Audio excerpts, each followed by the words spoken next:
Thank you for joining me on another episode of Adaptive Men. I'm joined today by the amazing, awesome Alison Armstrong. I'm actually really, really happy I got the opportunity to talk to you today. I've seen a lot of your content online. Mm. You're very big in the relationship education space. You're an author, you're a founder of a number of different relationship-oriented programs, and other things that I might have left off the list here. You're more than welcome to fill in if you'd like to. But Alison, thank you so much for coming on today. You're welcome. I'm glad to be here. I've been at this since 1991. I So, saw that, yeah. So for people who are not familiar with you, what is like a yeah. quick synopsis of your background? What got you into this work? Oh boy, a quick one. Or Let's we have see. a little bit of time. We could do it a Um, little longer if you like. well, I think I was born an activist. I've Hmm. always been compelled to speak up for the people who didn't seem to be being heard. And that's taken me down avenues of hunger and homelessness and um, on behalf of children. And meanwhile, in 1991, I found out I was bringing out the worst in men, which was really good news to me because the alternative was y'all are terrible. And so I was really happy to find out I had something to do with it, only I didn't know what I had to do with it.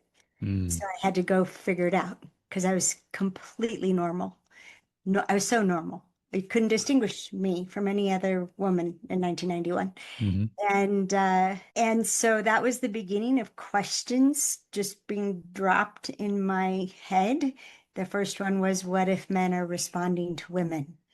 And so Hmm. that's where I started, was listening. First I had to learn to listen and then distinguishing, oh, a man's got to do what a man's got to do. That has nothing to do with any woman, past, present, or future. Oh, that has everything to do with that particular woman. And got to see that we mostly had it backwards, that women Hmm. take personally what's not personal.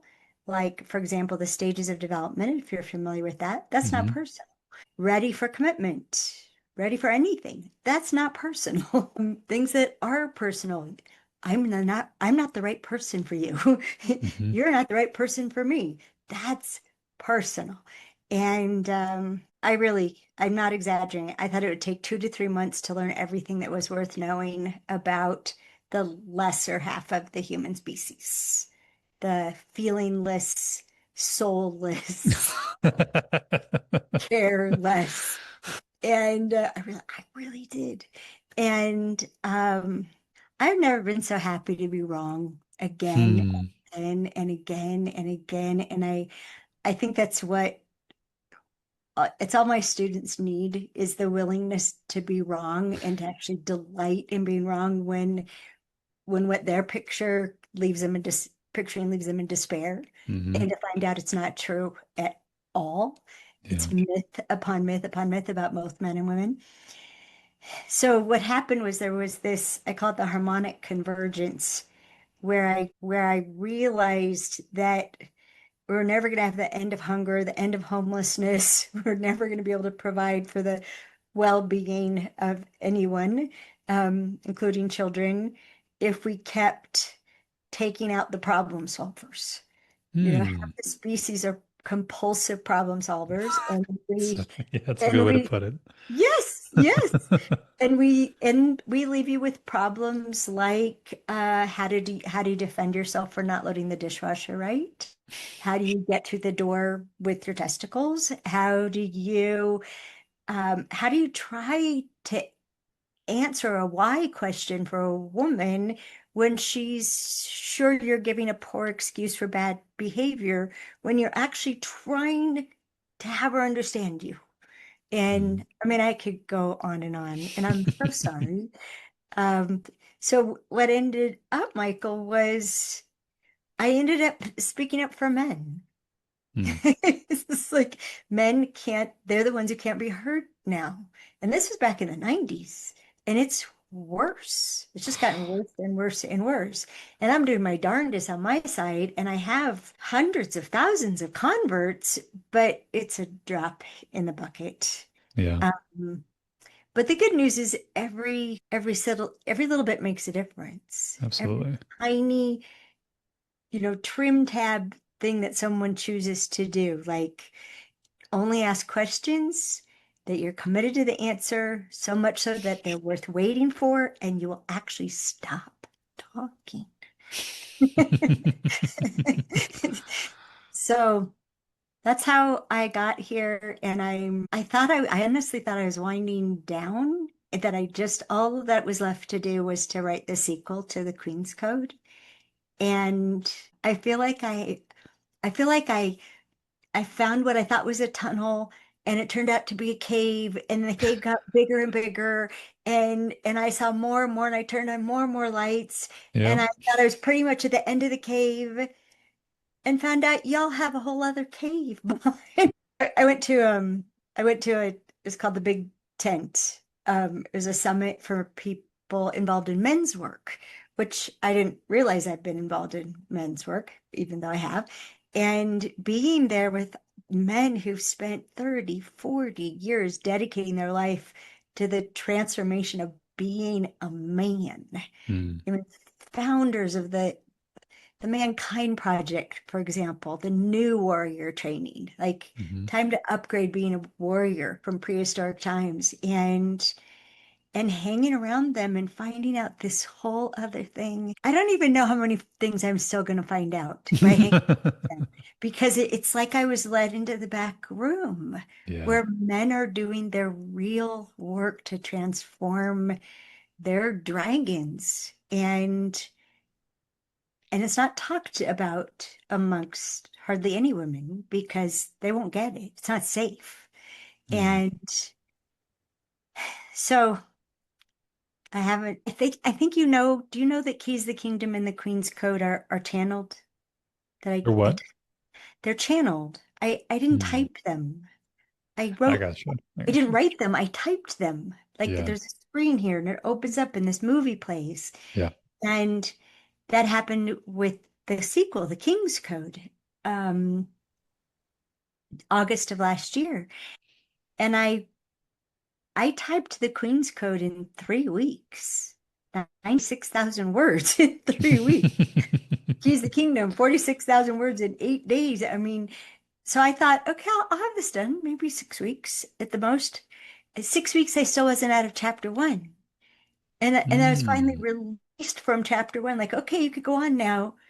And I couldn't go on. And that's when I ran smack dab into the Summit for Men's Work.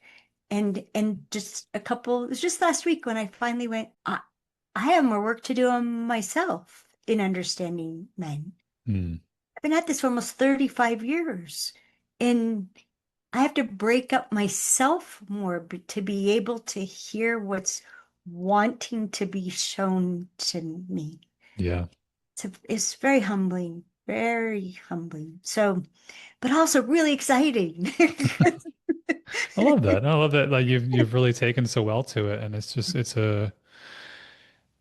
something we need more and more of nowadays with how much of like the society, social media is turning people. It's echoing their own, I guess, their own ego, their reluctance to take a look in the mirror and be like, okay, if there are some peop bad things that other people do, but is there something that I might be contributing to this particular problem?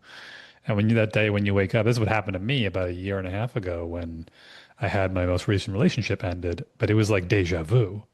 It was like, how does Mm. this keep happening over? Like, feel like I'm having the exact same conversations I've had for the past like 10 years with other girlfriends. And like you said a second ago, like you think it's a tunnel, and then all of a sudden I got into a couple books, we got into more books, and then the books started piling up, and I just had like a backlog on Amazon and audiobooks, and I'm like, oh my God, there's so much to learn. But it is profound and really big space to get into. But I love that there's people trying to step into space to start bridging the gap between men and women to understand that like our perceptions and experiences of the world are different, but it's okay. It's not a bad thing necessarily. And understanding each other and having curiosity and empathy is how you're going to start diffuse the tension between the two genders. Yeah, and our points of view, our ways of thinking, even the way our vision, we don't have the same sight, Yes. right? We don't. Yes. But if you look closely, it's beautiful. They're complementary. Hmm. But we get mucked up trying to either be the same, to compete, to ex which to expect the other to be the same. I don't know if you heard me talk about hairy, misbehaving women and scattered, emotionally indulgent men. I don't think I've heard that one yet. That's a new one. Yeah, scattered, Oh, emotionally wait, no, I think I've indulgent. heard, yes, yes, yeah. Like I know Yep, what you're talking about the hair, like this, yeah, guys are just hairy, misbehaving women. Yep, yep. yep. And Yep. women are scattered, emotionally indulgent men. Yep, yep, That's what yep. it seems like when you're expecting the other person to be like you. Yes. And and then, a whole new layer that's happened in the last few years is just wanting to discount isn't even the word, wanting to invalidate that there is something called a gender hormone Oof. that is that kicks into gear at the 21st day of gestation, and you're either going to be flooded with testosterone, which starts literally shaping every part of your brain and body, Hmm. or you're going to be flooded with estrogen and it's going to shape every part of your brain and body in a different way, in an opposite way. And you don't, it's not personal.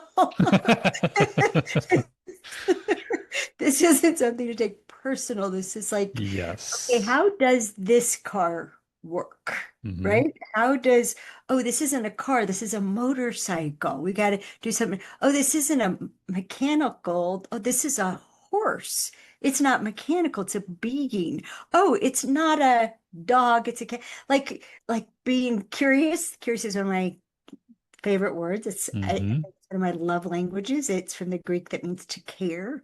And it takes energy to be Hmm. curious. Just like men taught me, caring is the biggest expenditure of energy you can make. And and finding someone who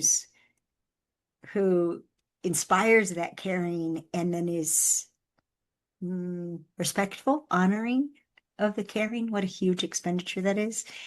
It's a huge thing.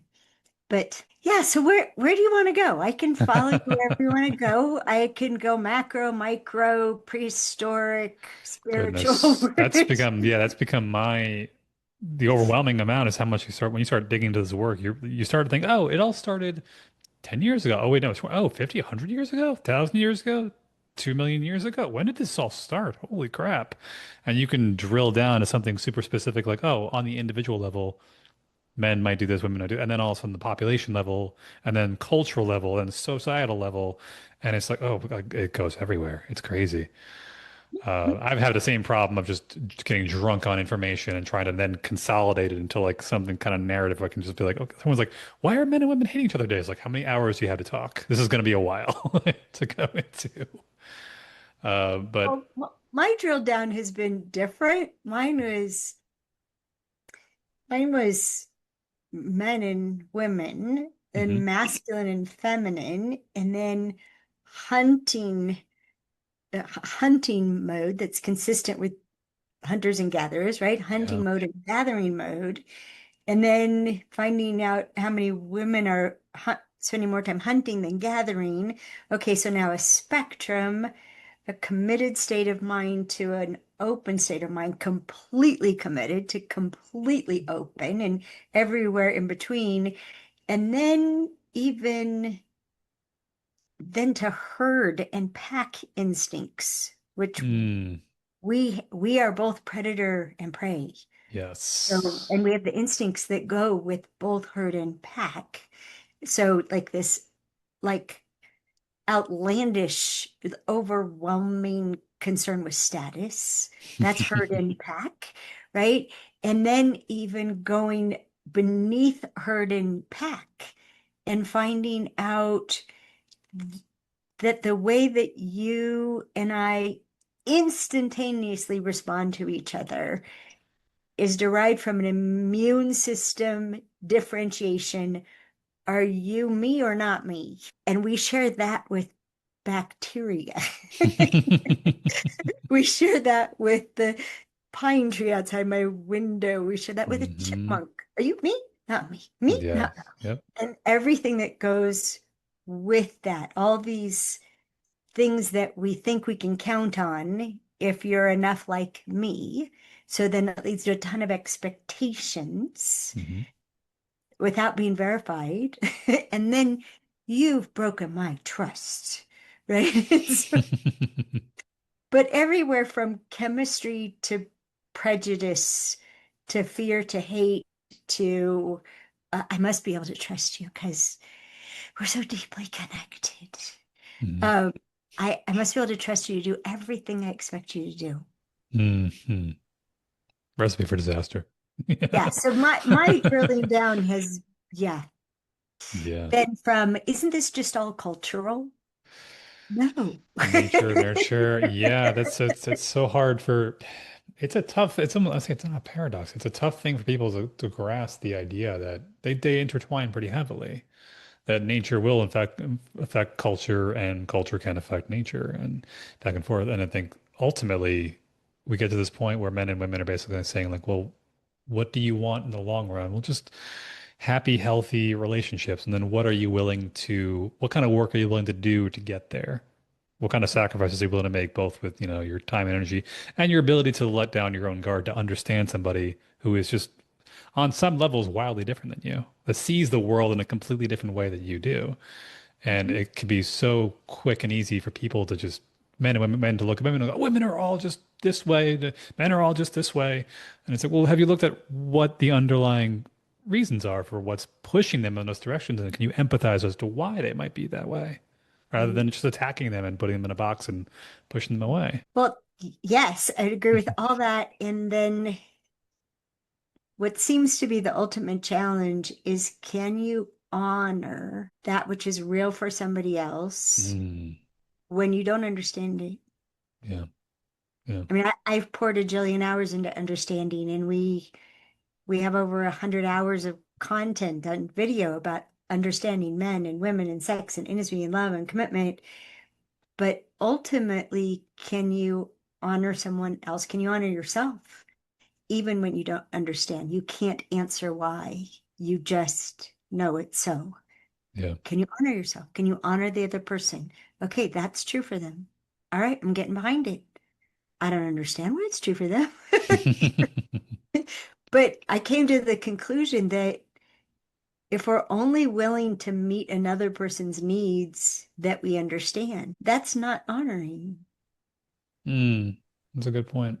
I like that. No, just it isn't. But that's what people focus on.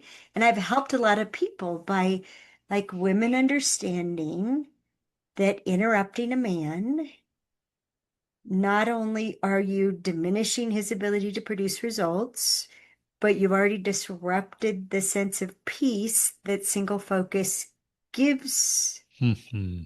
them. You just did two really bad things. And that's why they had that huge response to you when you were looking to connect. And they're like, what? And now you hate them and you think they're unevolved and uncaring and have no feelings and don't really, they may say you love me, but you don't even know what it means, really. And no, it was just that thing. In Yeah. that moment, you did something that caused a man to have to protect himself from you instead of provide for you. Yeah. Yeah. I saw on a podcast, it was a debate I guess it was women, and one of the women on the podcast was very, very, like very pro current feminist. And the other ones were kind of like more science and old school. And here's like the evolutionary perspective of why men and women had the problems. And somewhere in I think the guy who was hosting it said like, do you think, to what degree is this like evolution and, just like biology playing itself out versus, just culture and society? And I think one of the women was just like, well, if it is evolution, just men need to just get over it. You just snap your fingers and just stop. And any person, a man or woman knows like there are moments in your life when like this part of you just takes over before you can even think and you do things. And afterwards, you're like, whoa, what just happened? Where did that come from? Where did that aggression, where did that rage, where that like thinking came from? Why did I just do that? And to me, it became this point of realizing like the way I word it to guys is like, there's a caveman living in the back of your brain. Like he's been there with you since day one and he's not going anywhere. And he's looking for things in your environment that you don't even realize you're looking for. He's keeping an eye out for you. And as a cave woman, somewhere in her brain too. And like they're talking to each other even if you don't realize that they're talking. They're giving each other information if you don't realize that they're giving the information.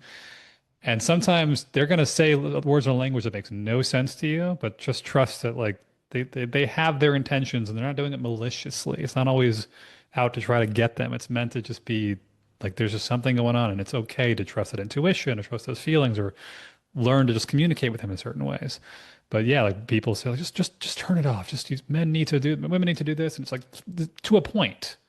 Yes. To a point, but there's a certain point, there's a certain you can like to some degree neuter a man, but you're also cutting off his capacity to do certain things. You can, like pull back a woman in certain like they're in certain ways, whatever they do, like you need to stop whatever it may be, whatever situations. I can't think of anything specific right now, but like there are certain attributes of men that are just like it's better to just let him just go with it. And some things that maybe want to keep it under control. But yeah, it's interesting how people don't recognize like you get that separation moment of like, is it just me in here, or is there somebody else living in there with me too? And it's like that caveman, that cave woman living with you all this time. Yeah, and if you want to think of it more scientifically, which I talk about caveman and cavewoman a lot, I have since 1995, we have two different nervous systems. The limbic brain, Yep. Sam Harris taught me that this of Holosync. The limbic brain is always at least a split second ahead of the prefrontal cortex. Yes. So this is impulse, this is override. This is compulsion, this is choice. And until we create an awareness of when we're compelled, we don't even know there's a choice to make. Yeah. We're just already going. Hmm. And there are ways that we antagonize each other that we don't realize, like a woman interrupting a man, hugely antagonistic, a man raising his voice. That's interruption is nothing to a woman. Our brains have us live in a state of interruption. A man raising his voice is nothing to men. It's nothing. It's nothing. Yeah. It will shake our nervous system for hours. Mm. It has such an impact on us. And men don't know that. Men don't know how much women are monitoring, am I safe? Am I safe? Am I safe? Yes. And how much Yes. we're afraid of being hurt. And, but one of the things you said, I just wanted to say something about, Michael, Sure. about instinct versus culture. And we have a program called Understanding Love and Commitment.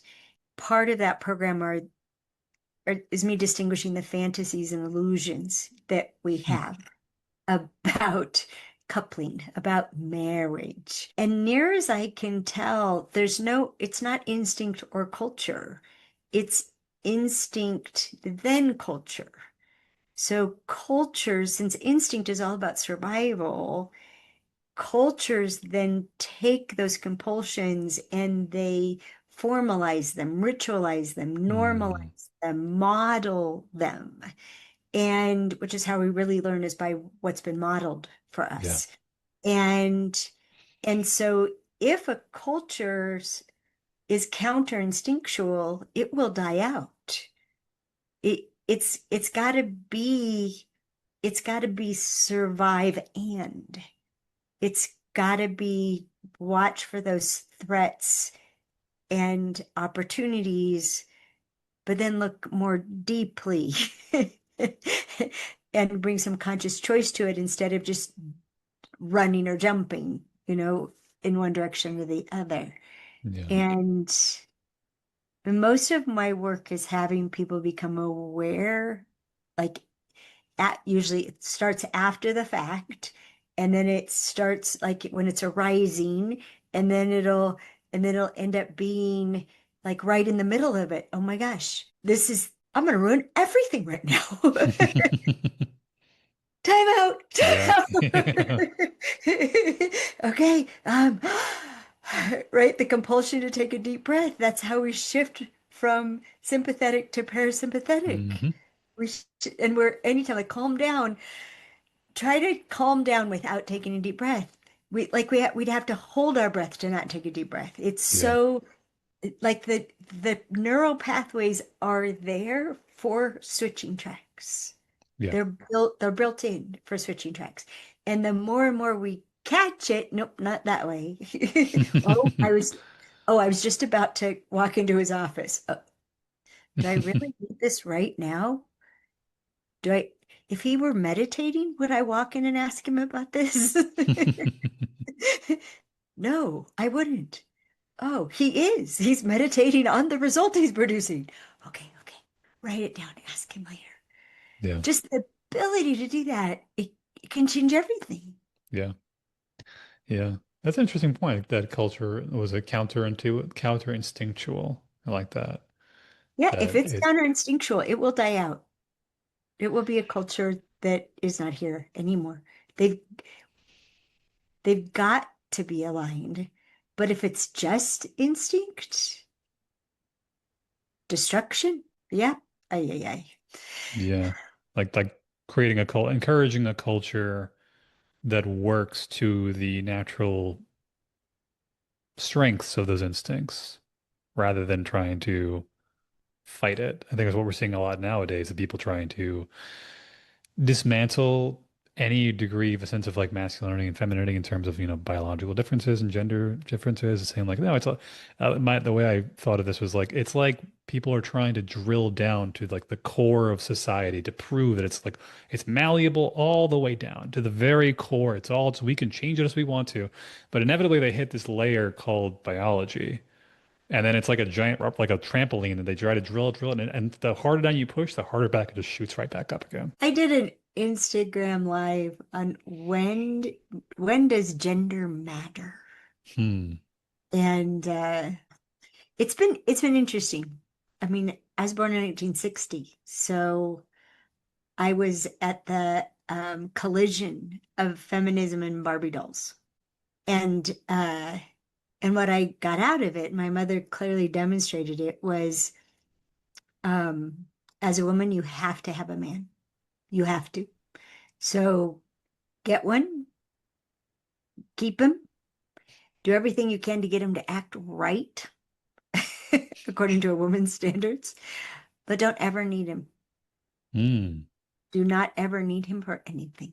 That was the message. Get one, keep one, make him act right, and don't need him for anything. Uh, Interesting how many men have said, when my wife has a need, I have a purpose. Feels really good. Yes, or you don't need me. I'm going to go find someone who does. Yeah. Yeah, so yeah, what was made up as this will work, and I can see where it came from. If we talked about this more, maybe people would be more awake, but it's only a little more than 100 years um, since women in the United States of America were property. Hmm. We were property. Hmm. We belonged to our fathers, then we belonged to our husbands. All our assets. You got married, he got them. Hmm. Um, we weren't allowed to own anything. We were owned. We were not legally allowed to say no to having sex with our husbands. Yeah. Yeah. So you don't shake that off in such little time. Yeah. And so the way that so many women, and I have been one, and my boyfriend would say sometimes, you saw a little 3-year-old race ahead of her parents to get on the plane. She'd never been on a plane. She just ran down the ramp to get on the plane. And Dan was behind there, and his mother said, "Little Miss Independent," and, and he's telling me this story, and he goes, "And I saw you."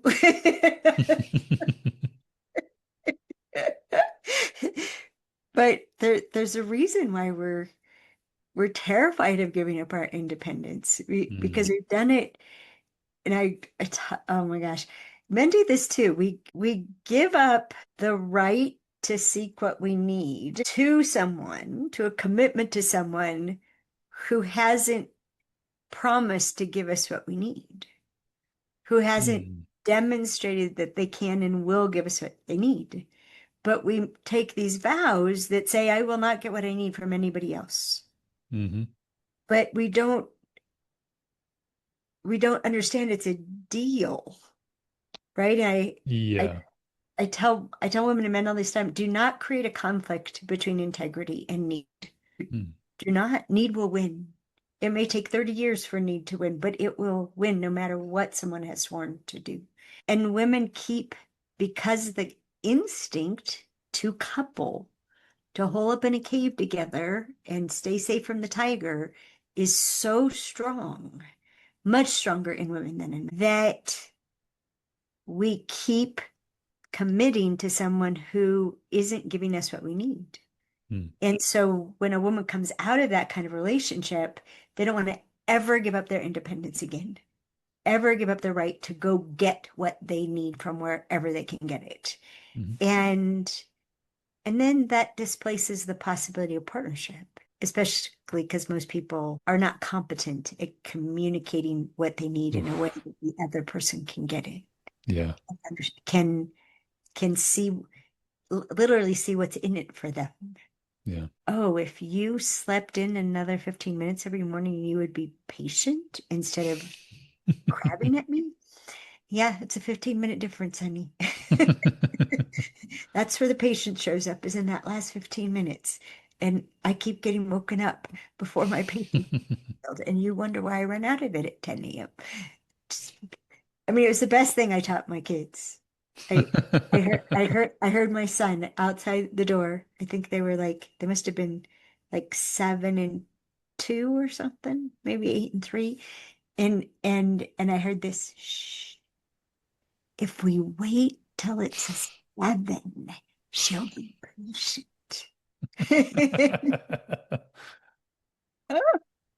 That's awesome.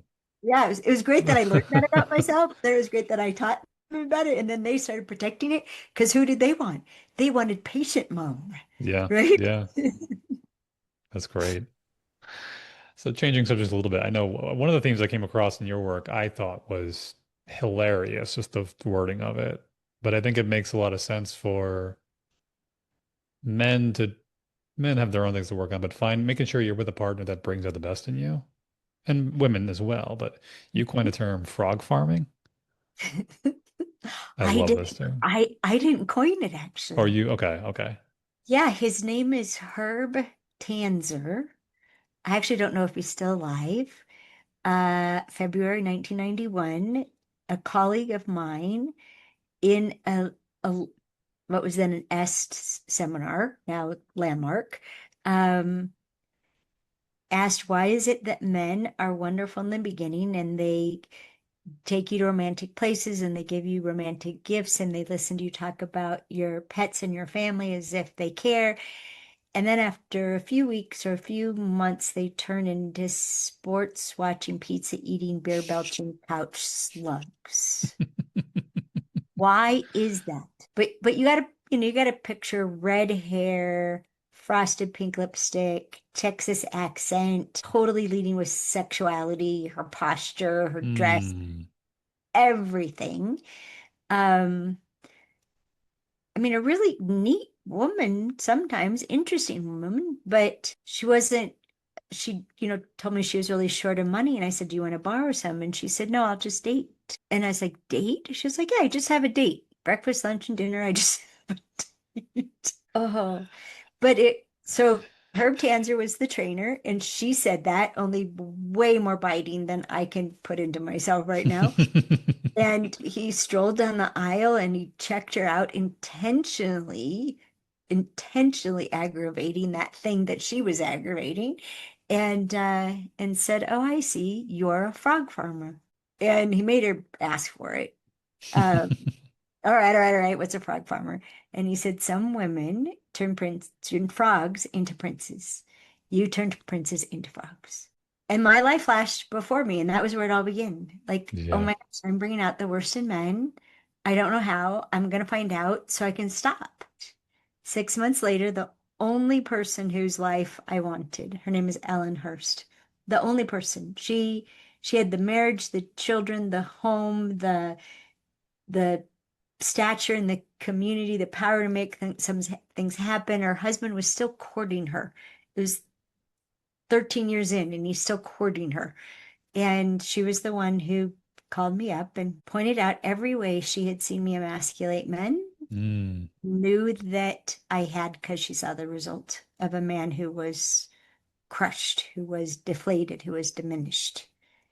And at the time when she was pointing them out to me, my reaction was, "Oh yeah, that was a good one. Oh, I remember that. Yeah, that worked really well." Like I thought it was my job. Mm. Mm. The way that I we used to put in our workshops is, that women think if we don't steal men's power, there will be burping and farting and sperm everywhere. Like you've got to control these beasts. You can't let them, you cannot let them run around on a full tank of gas. Like just like get them down to fumes, the level that I call handy. Have them just be handy, not powerful, just Mm. handy. Like they could take out the trash, maybe pick up their socks. But that's how terrified women are of men because we don't know that your instinct is to use your power for us, Hmm. not against us. That only comes in with the attack. That we're the ones on the attack, and what used to be called the war between the sexes. We were on the offense. Yeah. So yes, frog farming. So I realized I am a frog farmer. I'm a very successful frog farmer. Probably, at least 100 frogs to my credit by the time I was 30 years old. But Ellen was ruthless. She, my son's name is Jeff, and she said, "You're even doing it to Jeff." Oh, wow. And Jeff was not quite 3 years old. And she was absolutely right. I was trying to carve every bit of man out of him. Mm. Yeah. I've heard of this referred to in some sense as like, I might be butchering the word, but it's like traumatic echoing. And the idea is like, it's almost like a generational thing where what I think a lot of men and women don't may not realize is you really inherit a big part of your parents and your local family's nervous system. And it could even culturally in a certain way that if the people around you are like, men are bad, men are bad, men are bad, like you're just like, oh, okay, I guess men are bad. I guess that, and then you kind of just take that narrative until, or maybe reverse of that, but I've never heard the term before. it might be a little Um, off, but it was something along those lines of but how, I mean, it resonates in that Al Gore, of all people, hmm, um, in his book, An Inconvenient Truth, and I don't know what it was doing in there. I didn't read the book. My colleague told me about it, about trauma memory, mhm, and that we we listen to another person describe a trauma like our lives depend upon it. hmm, That by listening very closely, then that's how we can keep that from happening to ourselves. But we're literally copying and pasting the trauma into our brain as if it happened to us. yeah, And and so we use the term traumas in the details. And so like in our sex and intimacy course, there's a lot of healing to cause. And I mean, it's one of the things that women don't know about men. It's not just women who are injured, who are harmed, who are hmm, diminished by sexual experiences. But in the process of the healing of it, no woman is ever allowed to tell a trauma story. If she goes into any kind of detail, she's cut off immediately. If there's a big enough course where she's got a mic, the mic is turned off. No copying and pasting that crap. And so a woman, and I don't see any reason why a man wouldn't either, we incorporate what has happened to others. And the problem is that there's a very small percentage of the population, both male and female, who is bad. yeah, yes, They're yeah, bad. They're evil. Their relationship to innocence is perverse. And the problem is that those people they're prolific. I mean, one human like that could affect 100 people in a Yeah. year. Yep. Easily affect 100 people. So even if you have like less than 5% of the population that has no honor, like no sense of right and wrong, period, let alone, you know, is ashamed for having done something that wasn't right. Hmm. None whatsoever. And and so if you think of then something happens to someone who tells the story in detail to someone who then tells it to another, to another, to another, to another, Hmm. you hear enough of those stories, you think that's normal. Yep. And and it's one of the things I encountered in the very beginning was men saying, why am I interacted with as if I am a rapist? I would kill a rapist. Why am I interacted with as if I am one? And Yep. it's that extension. Why am I being held to account for crimes I did not commit? And I think this is part of what you're talking Yeah. about. Yeah. And then the other part of it is modeling. We learn what our parents and teachers model. We don't learn what they tell us. We It's what they do again Yeah. and again and again and again. Your mom is rolling her eyes behind your father. He's talking and she's going, what do you think? If your mom is your primary caretaker and you trust her, you start to think, my dad is an idiot. Mm. My dad is a jerk. My dad doesn't know squat, right? I'm cleaning up my language right now. You can curse if you like to. It's all good. Well, we have a policy about swearing, and that is that we do, but only for accuracy, not for effect. Gotcha. Gotcha. Yeah. So I could be accurate enough. Where do you want to go now? Let me think. I know there was a theme, as a topic I remember coming across I loved was the emotional stack of pancakes. I think that's what it was. That sounds familiar. Not emotional. Emotional is energy in motion.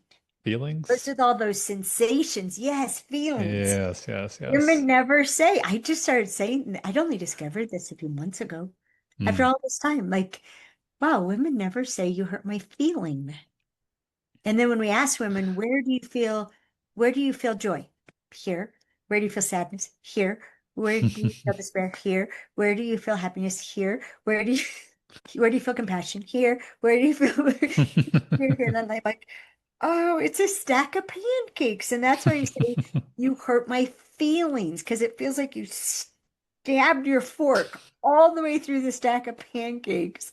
And it physically, that's the thing that it's hard for men to get. It physically hurt so bad. It's like a broken, Mm. like, don't breathe. Yeah, stack of pancakes. You It's a hurt good my word. feelings. You hurt all of them. Do you work with women or men too in terms of getting men to be more attuned to their own stack of pancakes? 'Cause I think, like my experience, a lot of guys get to a point through society, through childhood, through life, where it's like, how are you feeling? Well, I'm not hungry, I'm not thirsty, I'm not horny, I'm not angry, so I must be fine. Is there nothing else in there? Like, no, that's it. Just those, maybe those five. And like two of the three of them are like actually emotions. That's it. Like, am I angry? Am I bored? Am I horny? No, I'm fine. And then so many guys are like, what does shame feel like? What does guilt feel like? What is embarrassment? What is, am I allowed to be happy? Am I allowed to like, be ambitious and confident, angry, whatever it may be, and differentiating. And Well, in answer to your question, I have not found a stack of pancakes. And that's one of the biggest differences between men mm, and women. Like where a woman will feel, she'll feel happiness here and she'll feel empowered. She'll feel energized, right? Like, right? Um, Men, the same thing happens here. mm, It's not here. It's up here. And you can see it because you guys, you just puff up and your shoulders get thicker and your chest, and then you're really happy. It goes down your arms, out your hands, and you're spiking the ball. You're clapping your friend on the butt. You're high-fiving. You're, hanging onto the basketball, the basket ring as you dunk it. The energy is explosive and a feeling of power. It's empowered Hmm. that goes with it. And yeah, shame is more in the the diaphragm and the Yeah. self chakra. That's one of the few things that I think men and women feel in a similar place. Dread doesn't seem to be in the same place in men as in women. So I mean, what I try to teach women and allow for men is, we can find our feelings really easily. They're Hmm. right there. And I remember one man saying, "Why do women make feelings the center of everything?" And I was like, but they are the center. We didn't make them this way. But I'll teach women if you want to ask a man how he feels about something, you got to wait for the well. Feelings are at the bottom of the well. He literally is. I don't know if you remember this from being a little kid. Maybe it wasn't there. Do you know the song about going hunting for a bunny rabbit? Doesn't sound We're familiar. going hunting, hunting for a bunny rabbit. You probably don't know that. No, it's Well, new to me. Okay. no, but yeah, well, men are going hunting, hunting for a feeling. And then like, and a woman says, "How do you feel about me?" And oh shit, how do I feel about her? So they're like, okay, is that no? Is that is that? And then, uh-oh, oh no. No wonder my friends are teasing me. Oh, crap. Oh my gosh, the end of life as I know it. And then if he gets it out of his mouth, he says, "I care about you." And she breaks up with him Yeah. because she cares about everything. And he just said nothing to her.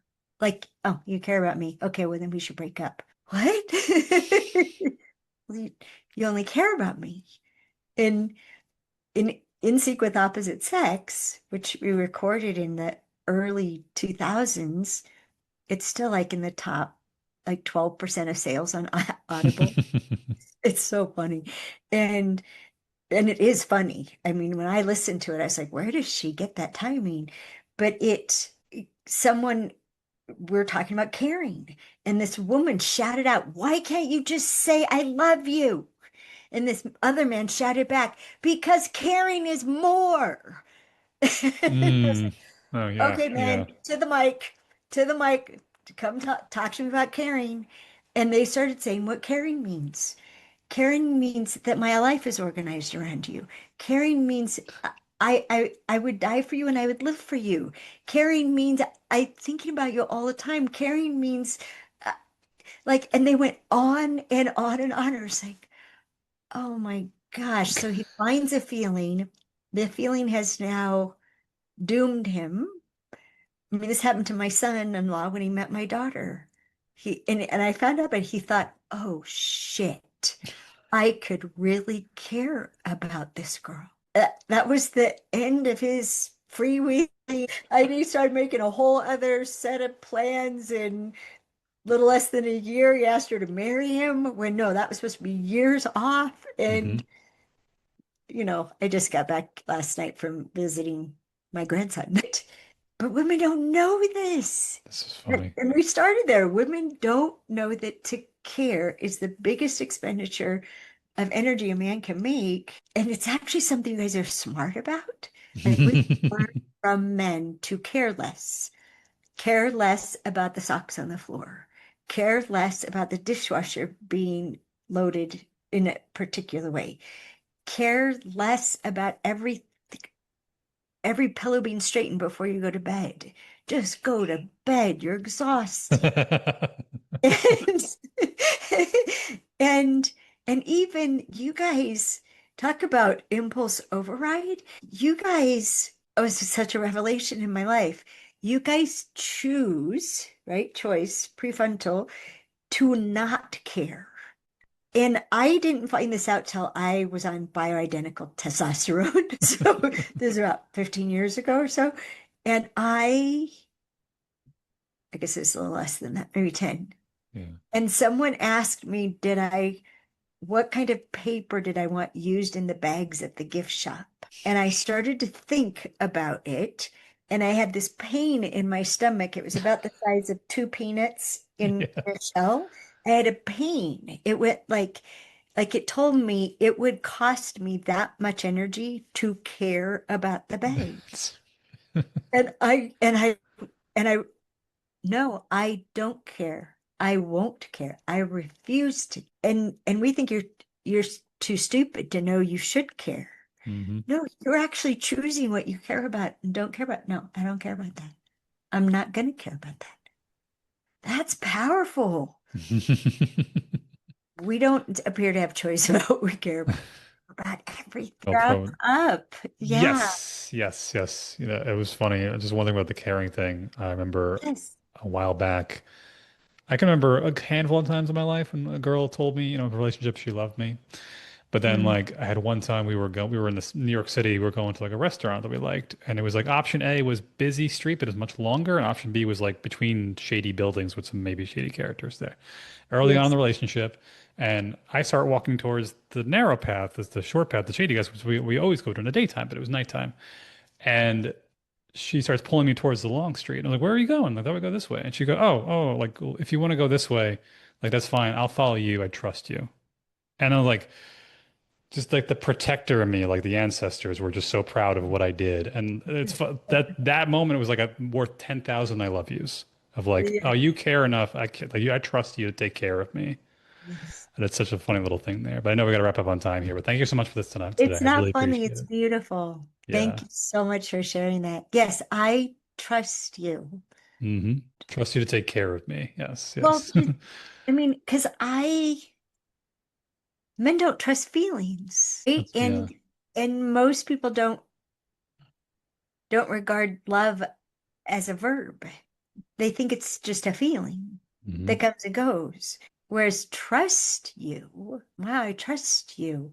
That it made sense that it made so much to you. That makes perfect sense to me that Hmm. it matched to you. It's one of the biggest things that we teach women, trust and respect. If you don't trust me, you don't respect me. If you don't respect me, you do not see who I am. Hmm. So how could you possibly love me? Yep. Love that. Where can we find your content and your work? AlisonArmstrong.com. That's where my curriculum is. That's where I'm answering questions for people, 10 plus hours a month. That's where it's all formulated like a prescription. Where do you want to go? We can get you there. Awesome. Beautiful. Awesome. Thank you so much for this opportunity. You're This has been welcome. great. Thank you. Thank you.